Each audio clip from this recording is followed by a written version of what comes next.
Even though we love each other, we hate each other at the same time. And I know that he's gonna try to come here and say that he hasn't been unfaithful, but I have all the evidence. Her man has been like messaging me on Instagram. Brandon has the personality of a fart. And here we are, still together.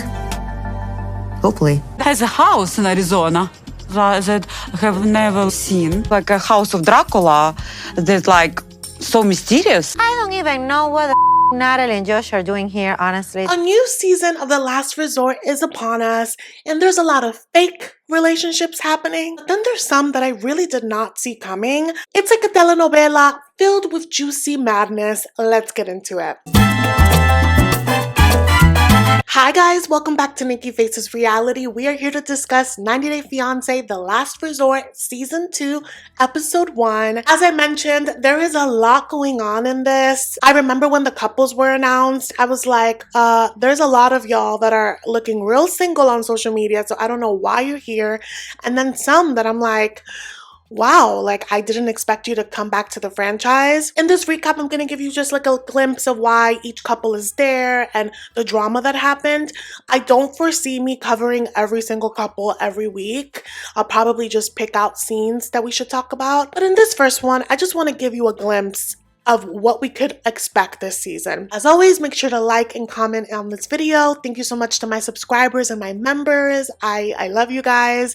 And if you're new here, I make commentary videos on 90 Day Fiancé. If that is your thing, make sure to hit the subscribe button. So a quick snapshot of why the couples are here. Stacey and Florian. When they were announced, I was like, this is a money grab. They've been married forever. Stacey just wants her own spinoff away from Darcy, right? But then I remembered, oh, Florian is unemployed and is a horrible communicator. Stacey is afraid of getting old, has a codependent relationship with her sister, is always in competition with her sister, and has severe body dysmorphia. She has had every surgery imaginable and still uses like 10 filters. So there's clearly a lot there. And there's a huge age difference. According to Stacey, they're there because she feels like he's wearing less and going out more. Apparently, she had a really big surgery. She was really sick. And, you know, she thought she would have the support of her husband. Instead, he was out coming home at 5 a.m., flirting a lot with other people, apparently flirting in front of her. And so she's nervous, and she even warns him. She's like, listen, I know that there's going to be a lot of group outings, drinking. I don't want you to be sloppy, because apparently this has been his MO. Next up, Jasmine&Gino. I expected them to be here, but I also know that they are not together in real life. We have seen it play out through rumors on social media. Allegedly, she cheated on him with like her trainer that she pretended was her gay bestie, but it's actually her boo that she's living with, allegedly. So the last time we saw them, it was on the tell-all where they were all stuck in that one house and they had a yelling match. And, you know, they seem to be cordial. They're riding to this resort together. I will say, though, that Jasmine finally admitted that they did meet on a sugar baby site. And I feel like that was like something that she was really hush-hush about. In their first tell-all, she was like, oh yeah, I didn't know it was a sugar baby site. That was by accident. But clearly, I think now she's owning it and she was definitely there for that. So I understand now a little bit why she would be like, I met you because I wanted your money and now you're being cheap. Doesn't negate her nasty behavior, but brings a little bit of clarity. And it's funny because she's like, we need to go in this being teammates, but she's throwing jabs left and right. Gino is like, listen, when we were long distance, it was easier on us. And I just don't recall that ever being easy from day one. I just think that he had the relief of being able to shut off the phone eventually. And now they're in person. And even Jasmine says, we hate each other, but we love each other. They have made zero progress. She's already like, you better not be nice in front of other people because people always think that you're so nice to me and you're not like this at home. And I've always felt like, you know, Gino can definitely throw it back. But I just think that she nitpicks because she's not happy there. And she just hasn't admitted, like, I don't want you. Nothing you do will actually make this better. So I'm like, okay, these two have a long road ahead. The next couple is Rob and Sophie, who we've been through the ringer with as well.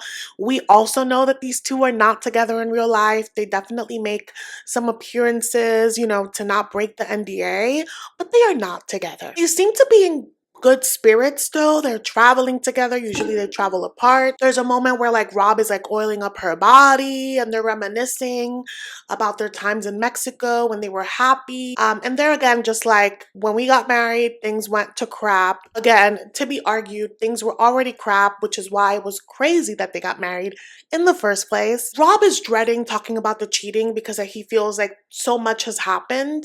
And I agree, so much has happened aside from the cheating. The cheating happened before their marriage. I feel like you chose to forgive it, but you won't forget it. You keep bringing it up. You get married, you leave the apartment, stay with your bestie, then you beg him to come back. There's a lot of wrong that has been done both sides, and I hate that Sophie has made me agree with Rob, but I do believe that like it can't just be her pointing the finger, which is what she's used to doing. They both share blame as to why their relationship has gone to crap. Before we move on, we have to address the elephant in the room. It has nothing to do with the plot, but it is important. Sophie finally got rid of that horrid blonde wig. This is the best she has ever looked. Too bad her personality is stank, because she's gorge. The next couple is Natalie and Josh, and they're not even a couple. Why are they here? Immediately, I'm like, this is a money grab because Natalie is reality TV gold. She is missing a few screws, but they're not a couple. And this is supposed to be therapy, and it's very clear to me that he wants to lay with her. He doesn't want to build with her because she's not able to communicate past her needs, her wants. They've been doing this back and forth for like 3.5 years, and he hasn't defined the relationship for longer than a month, and many more things. I honestly don't care for the love story. I do care to see how him and Rob become besties, because as you know, they have the 90-day fiance boys. You know, they make the videos where they lip sync to all these pop songs with Kimberly's son Jamal. So yeah, they're clearly besties. So I'm curious if they join forces because the girls are crazy or what. And if you live on social media, you probably saw that Josh's son went through a really traumatic car accident where he lost his leg. And so obviously, you know, he's a teenager. Josh is a really involved father. This really affected him. And he said that during that time, Natalie was really supportive. And they were not together at the time, but that brought them closer. So he's like, yeah, we're not in a relationship right now, but maybe after this, you know, therapy resort, maybe we'll be together. And it's just awkward from the start because when they're doing their check-in at the resort, the lady's like, oh, is it your first time here? And he's like, no, I've been here before. And Natalie's like, oh yeah, with who? And he's like, no, you know, by myself, relaxing. And she doesn't believe that. I don't believe that. He's a modelizer. And it just continues to be awful because there's a point where they're like looking at this mountain and he's like, that's north, that's south. Like, that's east, that's west. And she's like, oh, nice. I love geography. What direction is your house? You guys, Josh lives in Arizona. Natalie, in 3.5 years, has never been to his home. She doesn't even know, like, the neighborhood. And it's for good reason in his eyes. Like, he lives with his daughter. He's mentioned it before.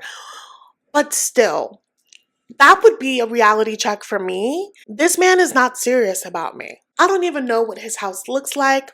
He has no interest in bridging the gap. Like, you are literally a plaything. I feel like they're both fooling each other because I'm like, sir, be direct. Even though your actions are loud, you need to tell this lady, I am never gonna want you like that. If you're not okay with it, please go. There's like this push and pull between them because apparently the physical chemistry is off the chart.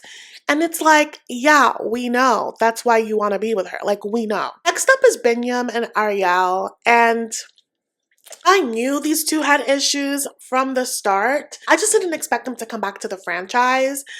But we have a very typical case of a neurotic, confrontational woman and a super avoidant man. I personally know that in these dynamics, it is very easy to look like you're crazy when someone is always being so calm and passive and this and that. Ari can be problematic and Biniyam can be an ass, and both can be true. I just need to establish that. It's like the Jasmine&Gino thing where like we can't address Gino's errors because Jasmine is abusing him. It's a similar dynamic. I'm not saying Ariel is doing that per se, but it's bad. So it's like, girl, I want to get to the meat of Biniyam's drama, but you're doing a lot. And I just feel like when there's a kid involved, we have to really like focus on what's important for the child and not the petty mess. And they're both being petty. So we know that Biniyam is in America. When he was in, I think he's from Ethiopia, right? I forget. He had 1,000,000 jobs, but it wasn't enough money for anything. Ari's a rich girl that has incredible supportive parents, and she spent most of her life backpacking, traveling around.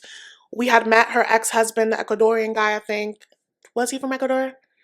He was Latino, but we met her ex-husband where she met and used to travel with, and then she met Bini in another travel. She is a wanderer that has a safety net. When we last saw them, Biniyam comes to America. He wants to fulfill his dreams of being an MMA fighter, and we see him online doing all these dancing, all these stunts. Okay, so he's in America. And we've seen how she, has had a jealous streak about it. When we see her at the resort, she's going around the suite and she's trying to figure out if the couch is a pullout because she doesn't feel comfortable sharing a bed with Bini. We learn that they have been physically apart for 4 months. Why were they physically apart? Because they were having really bad issues. They were living in Vegas at the time. And she's like, you know what? I need to be away from Bini. You know what she does? She doesn't go to New Jersey where her family is.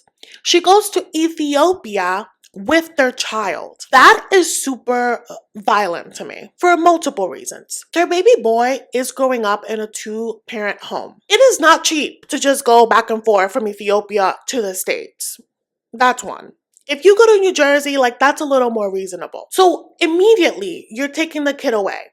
And I get it. Maybe it's it could be culturally immersive because that's his roots. Yeah, maybe for a few weeks. 4 months away from his dad in that way is crazy. You're not thinking about the kid, you're thinking about you.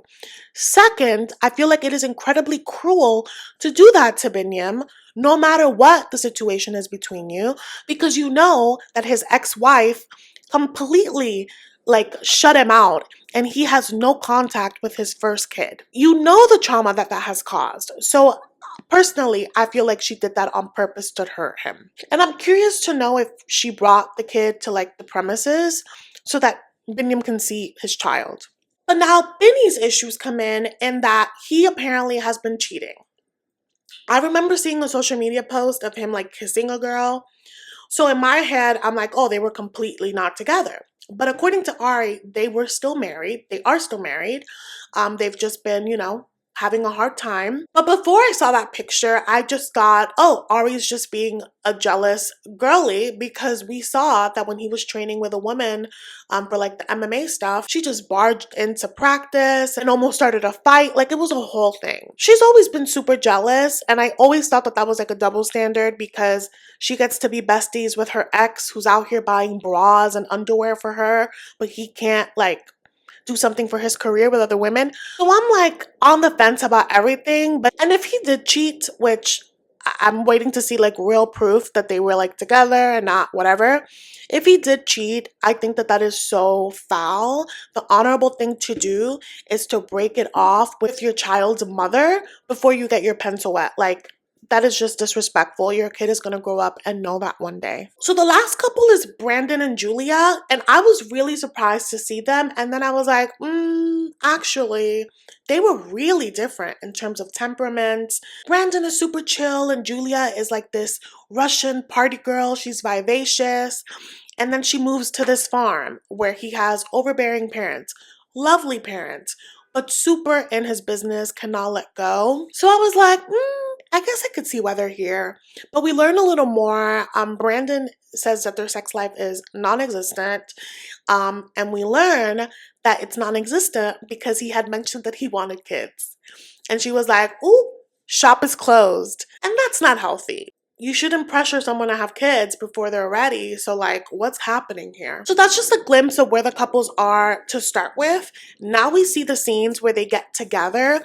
They have this bar happy hour situation. And it's just such a TLC move to do to get these people drunk and have the alcohol flowing right before group therapy. Julia comes in. She makes it clear that she's not looking forward to seeing Natalie because they had beef at their tell-all. So when Natalie and Josh come in, Natalie Natalie says hi to everyone and completely gives her back to Julia, to which Florian calls it out and it's making it hot. Such a pot stir, which leads Julia to be like, it's day one, like let's just clear the air. But when Julia takes Natalie aside, Natalie's like, are you pregnant? And Julia's like, and Natalie's like, you've gained weight. The way that I would, but Julia's like, you know what? It's day one. I'm gonna smile through this BS. She's not even in a real relationship. I'm just gonna, and she plays nice. She apologizes. It's super fake. Natalie's being super fake about it.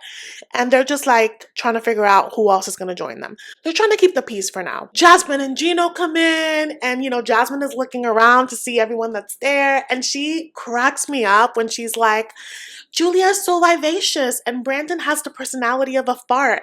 I was dying. In comes Rob and Sophie, and Natalie has some mean girl things to say about Sophie immediately. She's like, Sophie tries to be sexy. She thinks that she's sexy. What do you think, Josh? And Josh is like, no comment. Keep that in mind. It was hilarious. But overall, it's super awkward because everyone is there and Ari's by herself and she just keeps like fidgeting to the side. And I'm like, Biniyam, we haven't even seen him get to the resort. Is he gonna show up? She doesn't know. Eventually he does show up and it's super awkward because he almost treated it like it was a performance.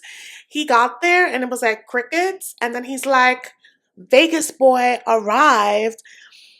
And it was like, okay. And he gets there, he's saying hi to everyone. And then he reaches out his hand to Ari. And I'm torn about this because she's like, really? A handshake? Like, I'm the mother of your child? It is off the wall. Also, you guys are still married. Like, from the start, it's icy. But at the same time, I don't want to be fake because I'm always telling you guys, like, you shouldn't have to force intimacy of any kind. Biniyam, from the start, didn't feel like she was a safe person for him to, like, get close with.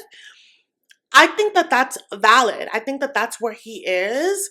And while it's hurtful, like, if I were Ariel, I would feel away. I would just, like, sulk on it, take it for what it is. I'm not gonna force you. But then they proceed to have this forced moment where she's like, no, hug me. And she like is telling him how to hug her. And it's just super awkward because everyone is watching this happen. And he's like not even like really giving himself into this. It is just, if I were Ariel, this would keep me up at night. Not the fact that he wouldn't hug me, the fact that I was then trying to force him to do it and trying to teach him. Like that is humiliating. And this sets the tone for who Ariel is going to be in this. And I want to give her grace and be like, oh, well, she's overcompensating because she's had to be there for a few hours with all these couples. So she's like, no, like now we have to like be a couple, even if we hate each other. He's like, okay, I'm going to go out and say hi to everyone. She's like, yeah, and come right back and sit next to me. Like, very like, you need to do this, you need to do that. And it's like, he's not a freaking pawn. He's a human being. And as he's saying hi to everyone, she's just like looking at him begrudgingly like, wow, it's so easy for him to hug everyone else except his wife. And I'm like, yeah, it's easy for him to hug everyone else. Let that be a retrospective moment of why and do I want to deal with it. And so as always, we see moments where people like group up on the side and like are chit-chatting. And this is where Sophie reveals that Josh has slid in her DMs before. At first she thought it was like, you know, cast member to cast member, friendly, chill. But then he started like sending responses to her thirst traps and inviting her to Vegas. So I'm just like, ooh, one thing about men, they will always embarrass you because Natalie is here talking crap about Sophie. And it's like, you don't think he's sexy, but your man does. It's also hilarious because Rob is like, you know, basically like, yeah, like I want to see how he's going to act. And basically like puffing up his chest. But as we know, these two are besties. So I just want to know how they got there. That's the love story that I want to know about. Because it's crazy that this man has been actively hitting on your wife and you're like, let's leave them behind and ride off into the sunset together. That's how I picture it. But then we go back to the whole Ari and Bini situation, and Bini reveals that Ari has all of his passwords to all of his socials, and he doesn't have access to them, and he's been trying to get him back. Apparently, she was his like business manager before, so she had access to that, but now they're not together, well, ish, and she is holding it hostage. And on one end, I'm like, you know, she probably saw some incriminating things on there and she is holding it hostage to be petty. But at the same time, that is his, is it called intellectual property? It's his. It's his brand. It belongs to him. He needs it. I feel like for so many careers, especially in entertainment, you have to be part-time content creator. So he's going to need those accounts to make money to provide for your child. So it's really vindictive. It's really nasty. It's nasty that he cheated. It's nasty that she found incriminating evidence, but it's nasty to have this like need for control. And that is evident. And she says she's not holding it off for revenge, but what else could you be holding it off for? And at one point she's like crying into Florian's arms and she's just like, you know, he always makes me look crazy. I always look like the crazy one. And I said it, like it's very easy to look like the crazy one when you're dealing with someone that is always like, like, I don't know why she's mad. I'm being so nice. But you're not being nice. You started hot from the beginning. Y'all could have just kept it amicable, but you started nitpicking from the start that he wouldn't hug you. So it's like, but anyway, we get to the group therapy. At the group therapy, we meet the three victims, aka the two new therapists and the reoccurring sex coach. And immediately they go around and ask everyone why they think that they're there. Brandon says that him and Julia are not on the same page about having kids, and he feels like that's something that they agreed on from the start. Julia says that like it's not as simple as that. She talks a little bit about being homesick. I don't know how that connects to why she doesn't want to have a kid, but I feel like there's something there, and they really didn't get into it this first episode, but they're disagreeing on a lot of big things, which is leading to them to not being intimate at all, and that, as we know, like can bring up a plethora of problems. So when it gets to Jasmine&Gino, Jasmine is giving this sob story about, you know, how being here, she's thinking about the good times and just how much they used to love each other and now they hate each other. Gino says that on top of the fight, he feels like she's cheating. Apparently, she's been going out more, and there was a stint where she disappeared for 3 days and wouldn't tell him where she was. And I'm just like, Gino could never. So immediately I'm like, Jasmine, girl. And the way she looked at him when he mentioned that, like, you weren't supposed to say that, but it's like, that's so trifling. If Gino disappeared, even for a day, Jasmine would burn the house down. So I just think that the double standards are always peeking through with these two. She says that they haven't been intimate in 8 months. She says that he doesn't show affection. And like, that's not okay, but it doesn't make your cheating okay. Also, I just feel like it's hard to sympathize with her in this moment because it's not just Gino. As we saw in their tell-all, she's like, if we're not going to have sex, we don't get to share a bed together. So it's like, you're not even leaving the door open for intimacy because you are constantly kicking him off. So I also feel like she needs to take some responsibility for the lack of intimacy. You're only wanting to make yourself available on your terms. So yeah, I definitely think that there could have been some cheating happening because 3 days, that's crazy. And her rationale is like, well, I hate him right now, so I just needed space from him. And here's the thing. Gino isn't perfect, but someone shouldn't have to be perfect to have your respect. When they get to Rob, Rob mentions that he feels like Sophie keeps moving the goalpost and they're never going to get to a place where they can make it past the other side and be happy in a marriage. And it's just hilarious that as Rob and Sophie are speaking, it keeps panning to Josh's face. And I'm like, what are we supposed to do with this? We get to Natalie and Josh. Natalie says that she feels like she sacrificed a lot for Josh and he's giving her nothing in return. Josh is saying nothing. He's talking in circles and I still don't really know what he said. What I did get at the end is that he's complaining about her compulsive nature and the fact that she is severely jealous. I was cracking up when Jasmine was like, why is she here? Like, they're not together. And I agree. When we get to Stacey&Florian in the group therapy, Stacey immediately starts crying and it just felt so forced to me because it felt like she was like, this is my cue. And she's like, Florian is repeating patterns. We know that Florian had cheated on her before they got married. She's like, yeah, he's repeating patterns. He's being super shameless in the way that he's flirting in front of me. He apparently came home with like makeup on his shirt. Do I think that he could have possibly cheated? Maybe. I can be argued, once a cheater, always a cheater. I don't know. But at the same time, I'm like, Stacey, you wear orange makeup. Many other people wear orange makeup. When I hug certain people and I don't put the right setting powder, my makeup transfers. I remember one time I had to call my aunt like, hey, I accidentally got makeup on my uncle's shirt, because you just never know. It does happen. However, I just feel like Stacey's not gonna leave that man. It's hilarious when she mentioned the makeup thing, the way that he looked at her, like he looked guilty, but she's not gonna leave that man. As for Florian's bad attitude and horrible communication style, he's been like that from the jump. If anything, I feel like him being grumpy is consistent. I think that what we're seeing, part of him being awful but funny, I think it's Stacey feeling some insecurities about the fact that there is an age difference. And I think that that really hurt her, that when she was sick, he just bounced. Because I think for her, she's like, are you just gonna dip when I'm old and in pain and can't move and like I need your help? Like you're just not gonna be there? So I get that. That is a real concern. I just feel like that's how I feel. I'm just like, so like whatever. When they get to Ari, she's like, well, you know, I'm dealing with chronic lies and I do have physical evidence that Biniyam has been cheating on me, even though he's gonna deny it. And he's like, you're an effing liar. That's not true. And she's like, you don't have to speak to me like that. Very like patronizing. And he's clearly embarrassed, so he has like a short fuse. And he says that. He's like, Ari's not here to fix our relationship.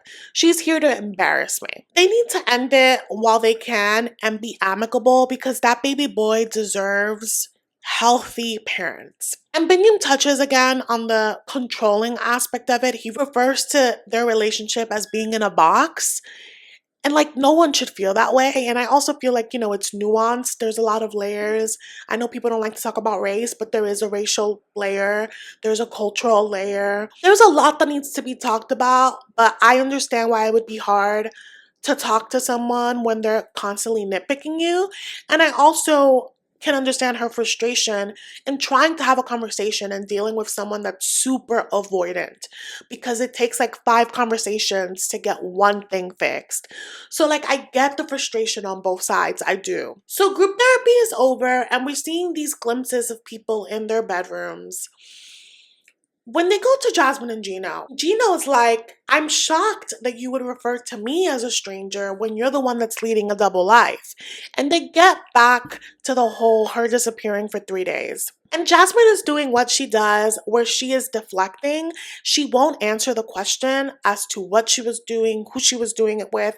She just then starts talking about like other things that he has done in the past, just like expressing her grievances about the relationship. And he's like, no, but answer the question. We're talking about this thing. Why won't you answer this thing? And she just won't. So they're both not backing down. And he's like, who is the friend? Who were you with? And she's like, oh, you'll know who the friend is. You shouldn't ask questions that you don't want the answers to. And Gino's like, so you were cheating on me. Are you going to confirm that you were cheating on me? And she just walks off. And here's the thing. In my opinion, I do feel that Jasmine cheated. She's been playing house with someone for a minute. We've seen her in the car. However, in this particular scene, I think that Jasmine is playing up a move that she's done before. She likes leaving things in a gray area to play with Gino's head when they get into an argument. Remember when she was like, yeah, I slept with Dane a month ago. And then later on was like, no, I just said that because I was angry. Do I think she slept with Dane? Yes. But she lied because she's like, oh, well, I still want to be with Gino. I think she likes like poking Gino's insecurities because she's deeply insecure. And that's her way of having some power. It is nasty work. I'm like, you guys need therapy severely, but also just like not be together. When they get to Ari and Bini in the bedroom, Bini's like on the couch and he's like, I came here so that I can get my social media login. So immediately I'm like, oh, I have a feeling that, and this is a theory, this is not confirmed. I feel like Ari said, I'll consider giving you the social media if you do this show with me. Because otherwise, I don't think he would have done it. To be stuck with her? I don't think so. He could barely shake her hand. He came here for business, and he wants to address that first before they talk. He's like, you want to talk about the cheating? Sure, give me my logins. And she's like, so you're saying that that's the only way you're going to talk about it? Because if you're not going to talk about the cheating, then we need to be in separate rooms. And I don't want to be fake and be like, this wouldn't hurt my feelings. This would hurt my feelings to feel like he cares more about the social media than me. This isn't the way to get what you want.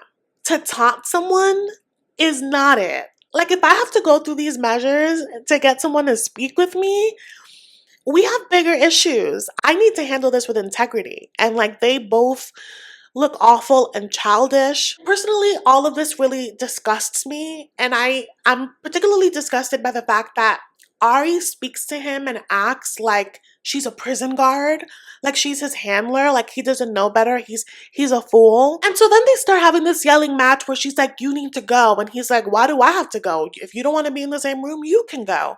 And it's like a tug of war for power. And he's really trying to put his foot down because, again, I feel like that's what their relationship has been. I think that he feels that he's always had to fight for crumbs of power, and that is what it looks like.